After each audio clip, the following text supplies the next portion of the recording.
নবী আমার চরিত্রের সার্টিফিকেট কেউ দেয় না, আল্লাহ নিজে বলছেন মা কানা মুহাম্মাদুন আবা আহাদিম মির রিজালিকুম ওয়ালাকিন রাসূলুল্লাহি ওয়া খাতামান নাবিয়্যিন।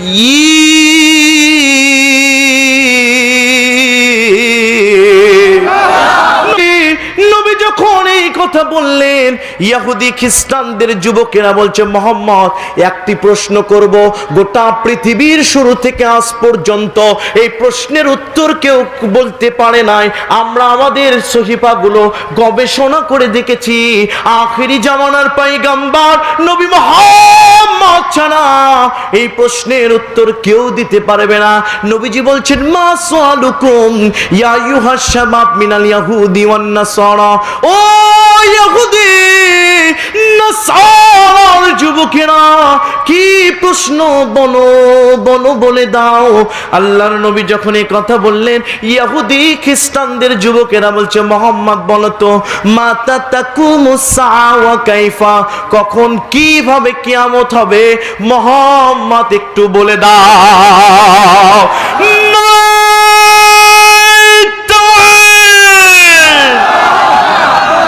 খুশি না বাজা? জোরে বলেন।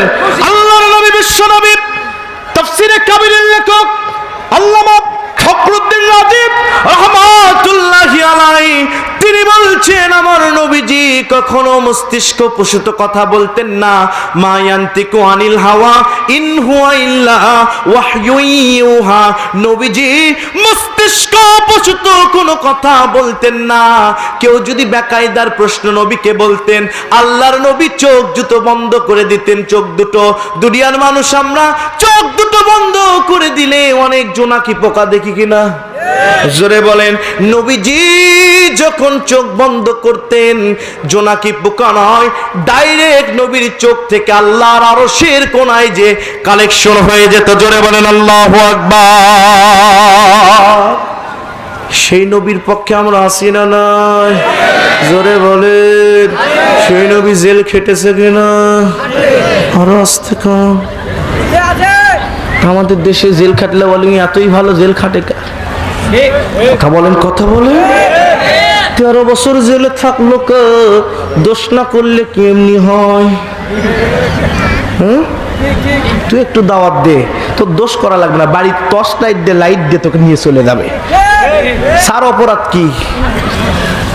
অপরাধ কিছু না, কয়টা লাগবে চ লিখে দিচ্ছি। আমি কিন্তু সাদের দেশের ওয়াজ করতেছি, ভাইকে গা পেড়ে দিয়েন না।